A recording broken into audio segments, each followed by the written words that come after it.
What should you do? You make a bracha and then continue eating. Okay, I was wondering if Yeah. that was kosher. Yeah. If that's okay. Yeah. See if it works. Okay. Amen. Okay, so today's topic is, I believe, a timely one, is Rosh Hashana. How are you? Thank you. Good. Now we know that on Rosh Hashanah we shift the emphasis in our davening, and it is all about Hashem being a melech, being a king. Now, in our world, it's difficult, it's challenging to relate to a king because we don't have a king. In our world, the kings that do exist are very ceremonial positions. So, what do you think? What does melech mean to us, or what is melech meant to mean to us? Yeah. Ruler? Ruler. But so what does that mean, ruler? How does that affect me? I live over him. I mean, he's guiding me, the country, and Okay. like King David, for example. He is guiding myself, the country. Good. The Lord. Think of royalty. Okay. Royalty. And therefore what? Because Because royalty to me sounds like a lot of fluff. a whole different plateau. You think imagery of a royal person going up higher Okay. Above everyone else. in a symbolic sense. Okay. Not at our level. Okay. A different level than ours. Okay. Aaron? So he can take life or spare people. Okay. Life and death is in his hands on a whim. Right? On a whim, life and death is in the hands of the king. Right? Again, not the ceremonial kings that we are familiar with, but a true king has meant throughout human history. Right? Absolute control. Dove? Melech is king because the subjects trust him to take care of them. Oh, that's interesting. So a king is as truly powerful as the allegiance of his subjects. Mm-hmm. Interesting. Steve, you seem to be befuddled over there. No. But Chabad, I don't know if anybody else talks about Melech Basadeh at this time. The king is in the field, which makes him more accessible at this time of year. Granted, but before we get to the greater accessibility, what is the concept of the king that is more accessible? In other words, whatever it is, granted, Melech Basadeh, at this time there's a greater accessibility. But what is that is now more accessible? Rob? Concept that I've learned or heard is a word we don't use very often. The word is awe, A-W-E. And I suppose historically, if one was in awe of anyone, as a mortal, it would be a king. I think historically also a human king was perceived as a divinely appointed, so an instrument of God. But certainly with regard to Hashem, you're supposed to perceive Hashem with both fear and awe. Okay. Yeah, love, fear, and awe. That's actually very helpful. Yeah. Right? There's meant to be this sense of awe. Some mention that he is, beyond us, in a different realm than us, and when a person is in awe of someone or something, they feel not negated, but they recognize that their will must bend to the will of this Yeah. different strata, this whole different realm of being, of existence. That's actually very, very good. Yeah. Right? That's good. There is this awe that we are meant to feel that this is something beyond us. Right? You know, if it's a contemporary of mine, so, well, you think that, well, that doesn't resonate with me. Right? That doesn't work for me. Right? But when one is in awe, one recognizes that we're dealing with something far beyond our realm of understanding, that this is something that is beyond us. Yes, Janet? And that's why, going backwards, people appoint earthly kings. We're commanded by Hashem from among in Israel to appoint a human king. So this, I understand we're coronating and saying that the only king, but this concept of Malchios, it seems like a step backwards because it's less separation. You're saying that appointing a human king, I mean, that's something we or reference. maybe that's meant to give us an inkling of the King of Kings. And without that, It you seems know, like God is- and we struggle that much more because we're used to, here in the United States, we have the office of the president, right? You know, that about 48% of the country didn't want him or her anyhow, right? And once they're elected, less than 50% of the country is, the popularity ratings are never over 50%, right? So we're used to a position of authority that is very, very, very deflated. Right, So perhaps having a proper king of flesh and blood will give, a real one, will give us that stepping stone, that inkling of what of what the King of Kings is. What I'm saying is that to frame it in Malchios rather than Hashem, which is that really separate, awesome entity of which we don't have complete concept, is a step down. So that's every anthropomorphism, It right? That's everything. Any term that we have to describe God is going to be a step down from Right. what God actually is, but we've got to couch it in terms that we have some connection to in order to start the process, right? And go back to what Rob had said, there are certain halachot that we have. The king, a Kohen or has to have his hair cut every 30 days so as not to look unkempt. The Kohen Gadol, every 7 days, because every 7 days there's a new shift of Kohanim coming, and they've got to come in and see him in his regality. A king, b'chol yom, the Mishnah says. Every day. Every day. Right? There needs to be this overwhelming regality that inspires a sense of awe. Nice. Yes? It's very much in keeping of what Rabbi Akiva Tatz says. And he talks at great length about how this world is a mirror of the other world. I don't know what to call that other world, but The real everything- world, the spiritual world. Yeah, the spiritual world. So just what you're saying is very much in keeping of what Yeah. he said. And, Yeah. and he talks about dreams in these terms also. Nice. But I didn't think of it with the king. Nice. So Rabbi Nehemiah Cooper Smith on H.com has a very, very interesting approach.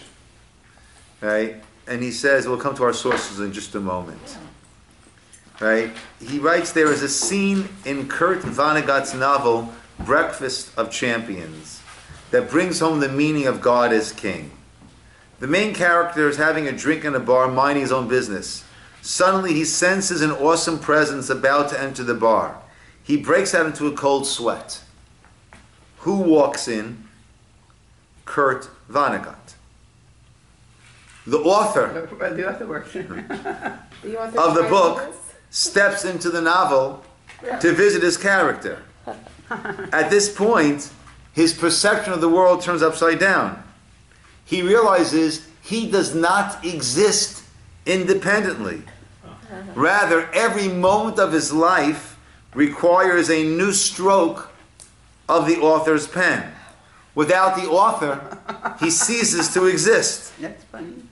He also realizes that his universe exists only in the mind of the author, and that beyond his world there is a higher dimension, the realm of Kurt Vonnegut, the author, that is more real than his own.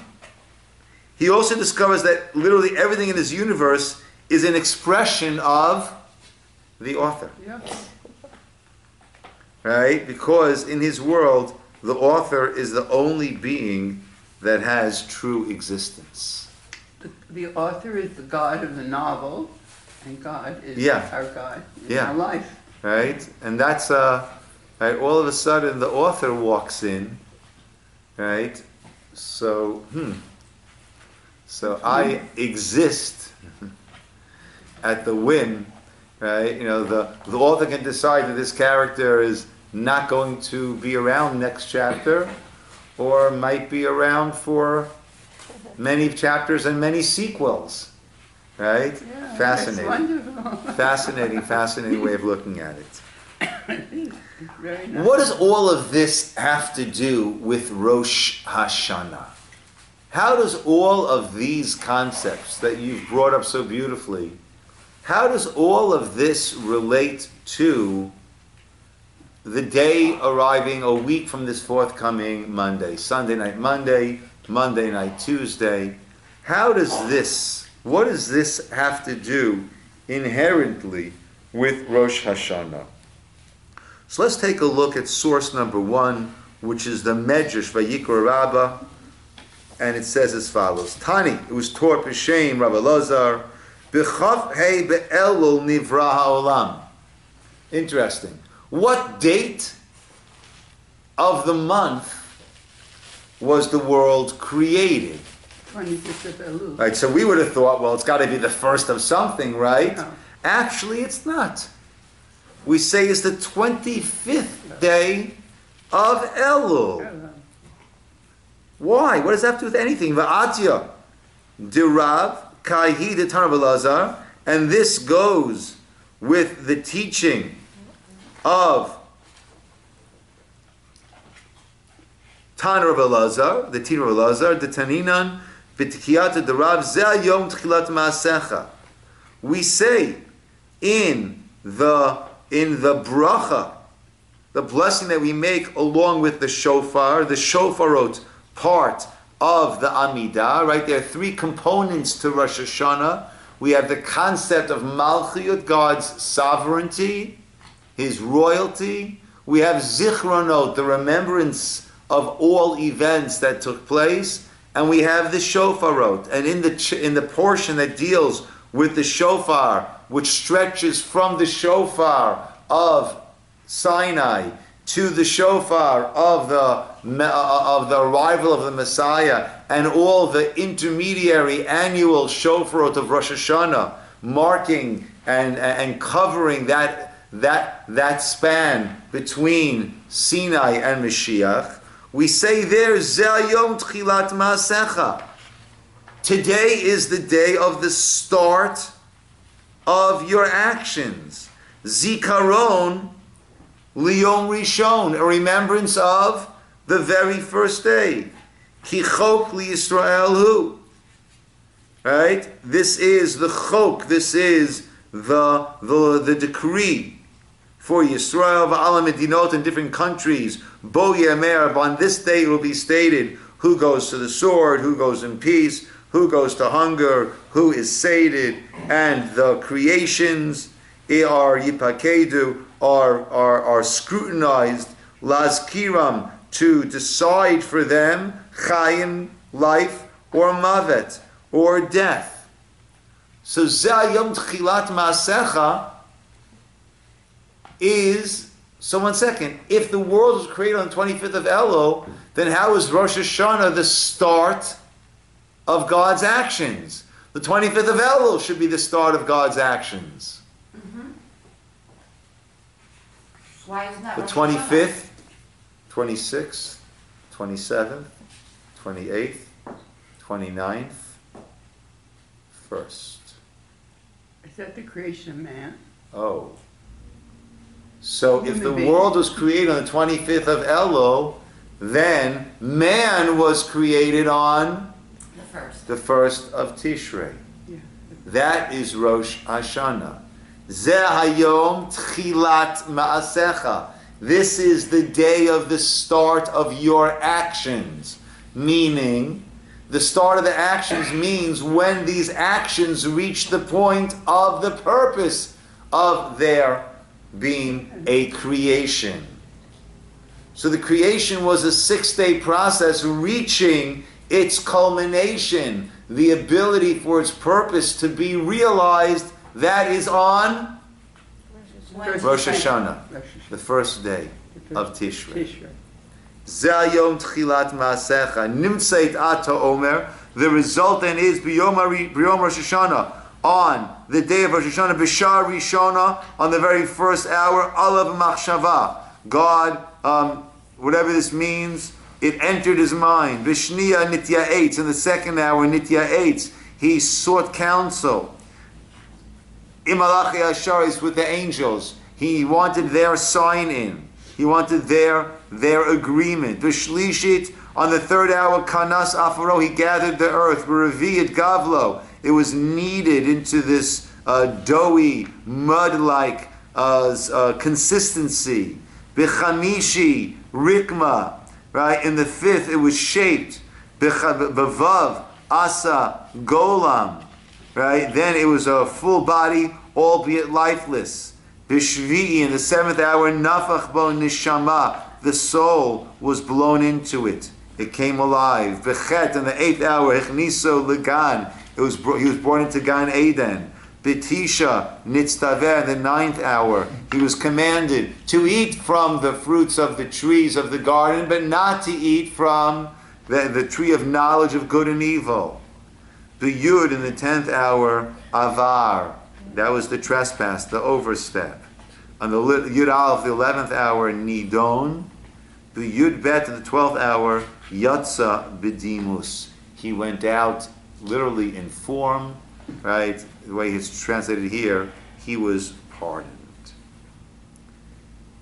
So, let's take this a step back to that first sin. If God didn't want Adam to eat from the Eitz Hadat, from the tree of knowledge of good and evil, why did he put it in there? And why didn't you put a fence around it? Why didn't he put a fence around it? But why is it there? Maybe going back to that awe, to try and keep that awe relationship. If you're in awe with someone, you'll probably try and meet their guidelines. Okay, so to see if he would meet the guidelines. Is that what you're saying? Or that it was a symbol of the awe. You know, even though Adam could reach out and talk to Hashem all the time, sometimes Hashem wasn't physically showing itself. And so maybe this tree was always a symbol of... Okay, I mean, we don't say the tree was God. No. Right? But it was a reminder. Okay. Ida? Well, the key to me is the granting of free will. Okay. We were not to be puppets. Okay. We were the last to be created, so that we had to have a little more than the animals that came before us. And that the only way that we could serve God ultimately was because we are given the choice. Okay. That's You know- what makes us human. Yeah. You know, so we child-proof our home. For what age children do we child-proof our home? Toddlers, those who don't have the understanding of parameters, right? You know, I like to give the example, right? You get invited to someone's home, beautiful. right?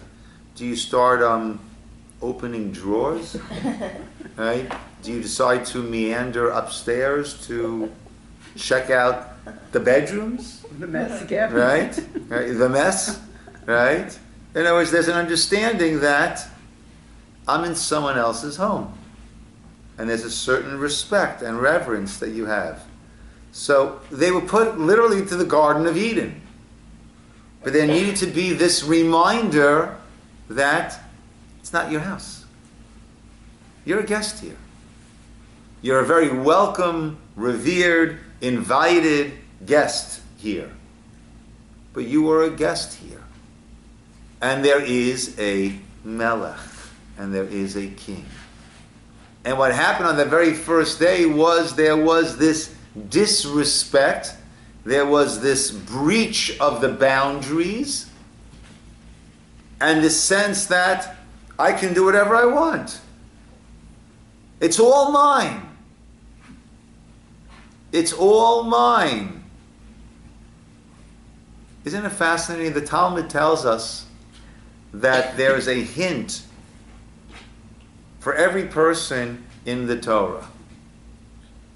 There's a hint for Haman, in the Torah.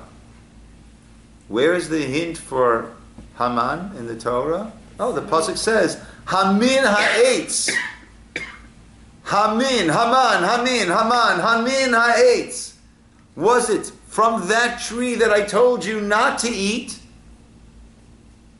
that you went and partook?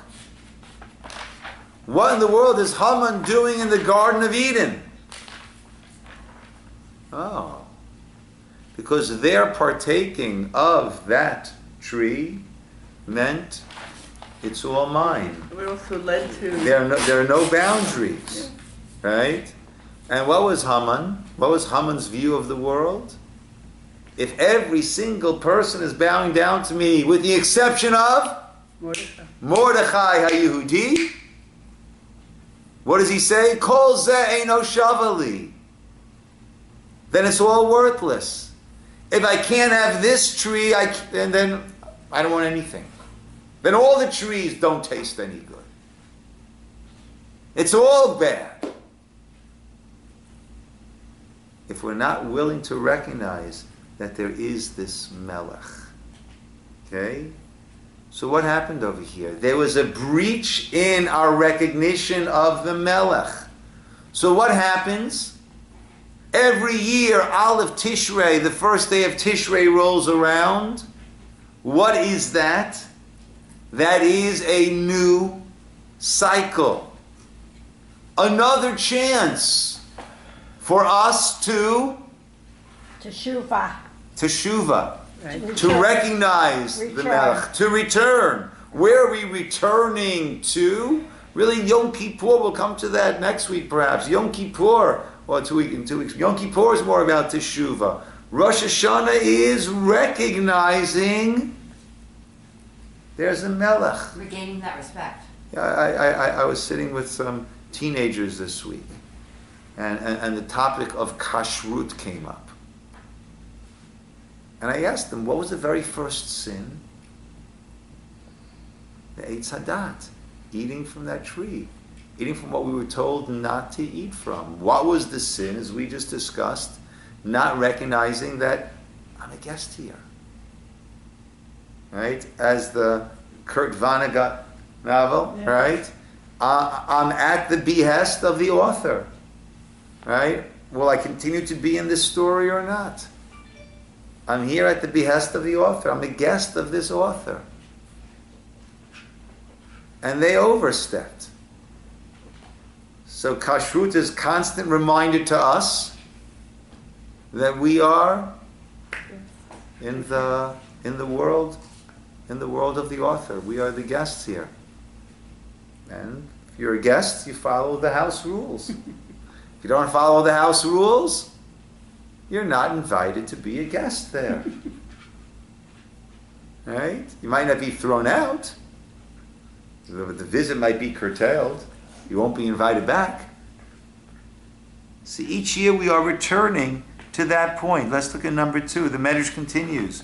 Amar HaKadosh Baruch Hu L'Adam Zeh Siman Levanecha. This will be the sign for your descendants. Kishem Shamar Levanai Bedin Hayom Hazeh. The same way that you stood before me in judgment on this day, V'yatzata Bedimus. And here it says, you left with clemency. We'll discuss that further soon. Kach Atida Banecha La'amod Levanai Bedin V'yom Zeh. So to in the future, your children your descendants will always stand before me in judgment on this day. V'yotzin lefanai bedimus, and they will leave with clemency. And which day is that? Eimatai b'chodesh hashvi'i be'echad l'chodesh. On the 7th month, on the first day of that month. That's where we keep returning to. Now you might ask, clemency? Chava, childbirth, wasn't so easy. Now it's called labor. Called labor for a reason. Right? It's not simple. Man, b'zeyat apecha tochal lechem, with the sweat of your brow, you've got to earn your bread. Both of them booted out of the Garden of Eden, booted out of Gan Eden. That was such clemency. So the Marsha says, source number 3, Yatsa lana me'elu dvarim ki lekach nikva Rosh Hashana b'echad v'tishrei. The result from all this is, that's why Rosh Hashana was established on the 1st of Tishrei lefi sha'olam nivra bo, because the world was created thereon, Dahainu meaning Adam, mankind, on that day. Uvo ba'adam ladin.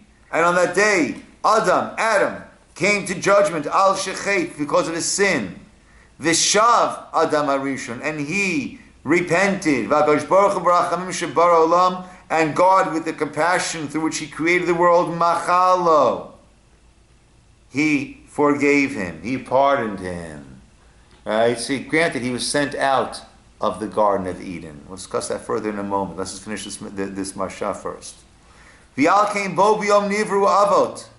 And that's the day that the avot, that the patriarchs were born. Avram and Yaakov.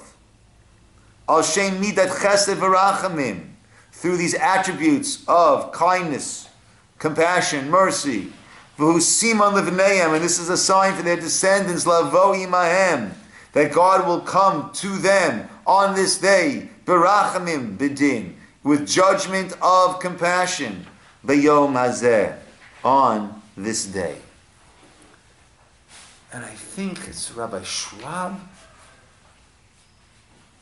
who offers a very, very beautiful, important understanding. They were kicked out of Gan Eden. And they were sent to Gan Eden. They were kicked out of Gan Eden. And as they were expelled from Gan Eden, where did they go to? Gan Eden. What do you mean? There was the angel with the flaming sword not allowing them back in. No, they didn't re-enter. But they went to Gan Eden, meaning Gan Eden, Garden of Eden, is the ideal place for you to be. When they were created, they were in their ideal environment. That ideal environment was Gan Eden, the Garden of Eden. Once they sinned, they changed. The world changed. And that was no longer the ideal environment for them to be. What was the ideal environment for them to be now? Outside of Gan Eden. Experiencing the challenges of life. Of b'zeyat apecha tochal lechem, with the sweat of your brow you will eat your bread. And be'etzev teldi banim, and with difficulty you'll give birth to children. That now became their ideal environment. And therefore they were yatsa b'dimus. They came out in form into their new, altered ideal reality, into their Garden of Eden. Now, we do a lot of things on Rosh Hashanah, a lot of customs on Rosh Hashanah. Most famously, Apples. dip the apple in the honey, have a happy new year. Right? Apples and honey. And that's just one of what we call the simanim, the signs that we do. Right? The new fruit. The new fruit. And we have the pomegranate that's bursting with seeds. We should be bursting with mitzvah like a pomegranate. And we have so many different Fish things. head or something. I'm sorry? A fish head. Fish head. We should become a head and not the tail. And we should have just fish in general, that we should multiply like the fish. And yitamu, avonotenu, tamar, the date. We should. Those who need a date should find the good date, right? Or, right, more traditionally, right, that our enemies should be cut, right, on and on and on. Like, why we, right, and you look at the art scroll, you got a list there, right? You have a full meal. Forget about the main course. Forget about the soup. You just have your simanim, and you're ready to bench, right? Let's call it a night, right? So he Tates writes very, very beautifully in his Living Inspired. As the end of source number 4, as the energy of time cycles through its phases, it reaches peaks which are specific to its seasons. Right? Very interesting. Right? Rav Dessler says time doesn't pass. We move through time. We move through these different seasons, these different spiritual peaks and valleys, availabilities, different spiritual zones.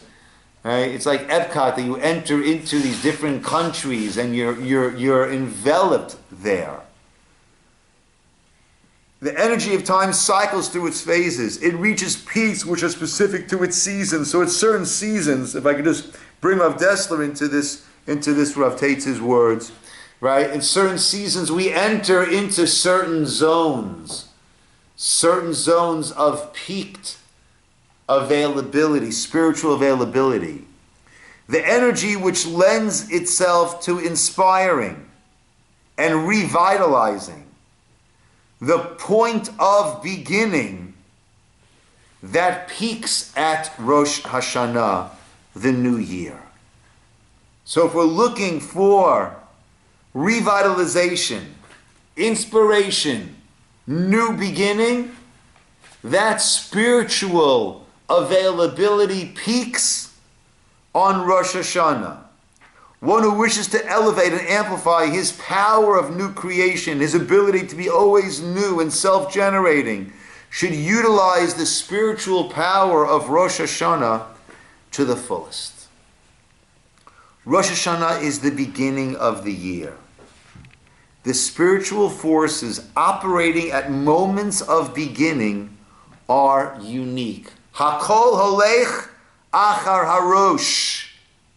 Everything goes after the Rosh, the beginning, the Rosh Hashanah, the beginning of the year. This is because a beginning is a conception. And conception represents the laying down of the genes, which are the blueprint for everything which is built later. Right? The genes, that 23 plus 23, that is the blueprint of everything that's going to follow. The spiritual rule is that the closer to the moment of conception, the more potent and critical the forces. And everything in the physical world is a reflection of the spiritual world. Well, let's look at how it works in the physical world. A small injury to the human body may not be of a major significance in an adult. Right? As an adult, you get cuts and bruises, fair enough. A fetus, during its development, before we get to there, a child as it is growing, right? There's so much literature coming out now with the legalization of marijuana, how that affects the developing brain. And developing brain continues until well into one's 20s. Right? One of my sons, who was always a real daredevil, when he reached his mid to later 20s, he said to me, "Daddy, for the first time I understand the feeling of fear." He said, "I never had it before. I'd be on a bridge and there's water down there, I had no problem jumping." And, the brain develops, and there's a certain, right? And during the developing stages, there's a lot of articles now about the effect that marijuana has and will have, right, on the developing brain, right? A child, as he's still physically growing, if he breaks a bone, right, did it affect the growth plates? I believe they're called, right? Is this going to affect? I'm sorry. Epiphyseal plates. Epiphyseal plates, fair enough, right? Is this going to affect the person's growth? Right? How is this going to affect? Go back even earlier. A fetus, during its development, is much more sensitive to such an event, to such events. A minute change to the genes may have the most far-reaching results imaginable. At the moment of conception, all details are being encoded most potently. It is therefore the most critical moment. No subsequent moment can ever have the intensity and significance of that first moment. The flash of conception contains everything. All later development is simply a revelation, a realization, an unfolding of what was created during that first flash. We know that, we understand that. That's the case in our human physical bodies. Excuse me. When a child is born or a child is growing up, we say that the child has potential, but the potential isn't realized, let's say when they're 3 or 4, but their potential is realized maybe later. What is potential of the child, the gifts that God gives them? Is that God waits to give it to them, or is it somehow in the soul? Or I think it's a part of that neshama, it's a part of that being, but a person needs to develop it, needs to grow into him or herself, physical, emotionally, because spiritually. Sometimes a child suddenly does something and realizes. I was talking to my son about that because I was showing him some artwork he did when he was 7 years old, and he had discovered something in the process. I had given him something that was very conceptual to do, and he suddenly realized things that actually affected him later as he grew up. So I'm just wondering, he never thought about that before. Yeah, look, there's a lot of nature and a lot of nurture, right, that combines, right? Rosh Hashanah is the conception of the year, and the next 10 days are its gestation. That is why these days are so critical to the whole year. That is why a person is judged for the entire year as he appears on Rosh Hashanah. The personality as it exists then is the core. It will take supreme effort later to change. Change on Rosh Hashanah is much easier. One can manipulate the genes, so to speak, of one's character then. People of spiritual knowledge take extreme care to live perfectly on Rosh Hashanah. The year is being conceived. Many have a custom not to sleep, at least during the morning hours. They wish to lay down the genes of the year in consciousness, not oblivion. What is the source of this special energy? The first Rosh Hashanah ever, which of course must represent its true nature most powerfully. Right? So if every Rosh Hashanah is the genes for the entire year, then the very first Rosh Hashanah was the genes for The entire world. every following Rosh Hashanah. Right? That was laying down the genetic code for every following Rosh Hashanah, which in turn affects every following year. So again, the first Rosh Hashanah ever, which of course must represent its true nature most powerfully, was the day of the creation of man. That day of creation was the world's first Rosh Hashanah, and its climactic event was the creation of the human. So every year what happens? We return to that point of the creation of mankind. But what do you mean? We've all been created. We've all been born many years ago. That is why the day always retains its power to recreate man. If Pesach time, we are returning back to the time of Exodus and all the spiritual energy that allowed there to be an Exodus. And if Shavuot, we are returning to the time of the giving of the Torah and all of the spiritual energy which allowed for the giving of the Torah, then Rosh Hashanah, we are returning to the energy of Rosh Hashanah and all of that energy of creation of man. So if there's ever a day that we can recreate ourselves to set ourselves in a different course, this is it. And it means even acting beyond ourselves. If I know that this day is going to be laying down the genetic code for the entire year afterwards, see, even if I'm not normally so careful when it comes to a certain thing, I will be on this day. Why? Because this is the day that's going to unfold over the course of the year. And we always speak about the days from Rosh Hashanah to Yom Kippur to take on something extra. Oh, isn't that hypocritical? I know I'm not going to do it afterwards. Well, you never know what you do afterwards, what you won't do afterwards. You never know if you'll be here afterwards or not. But besides that, it's simply a show of respect because the king is in the field, the king is visiting, the presence is here, and this is where I want to one day be.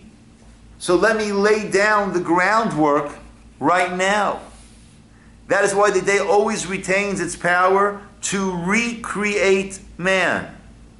When we genuinely and intensely decide to elevate our personalities on Rosh Hashanah, become inspired to live the coming year as higher beings, we are using the day's deeply rooted energy as the day of human creation.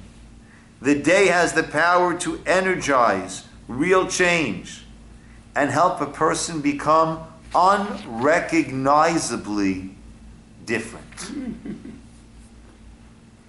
Wow.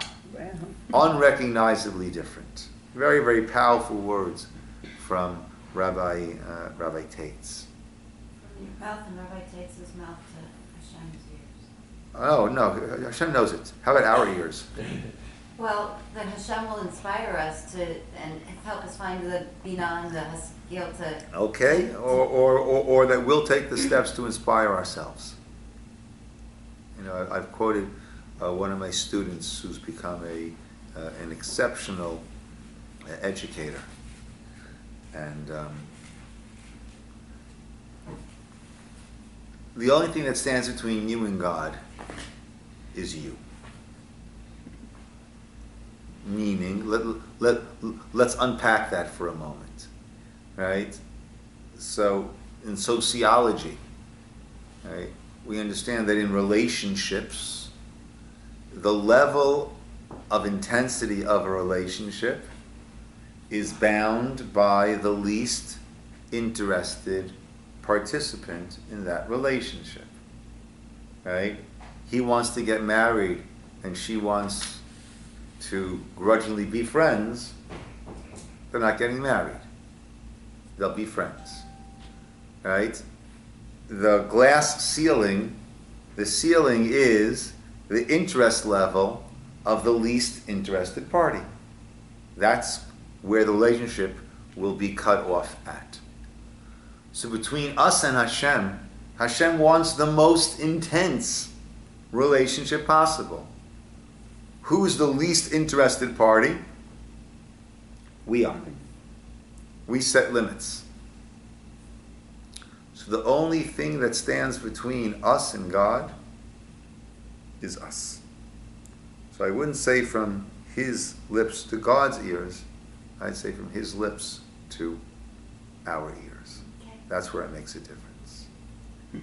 We'll continue this next week. Just one last point I wanted to bring. What does the shofar have to do with any of this? It's commanded in the Torah. Granted. It's So commanded in that's the not- Torah. that's But not what does that even have to do with Torah. any of this? To wake us up. Okay. Right? So one aspect, Rambam writes, Shofar's uru, yeshenim mishinatchem. Wake up,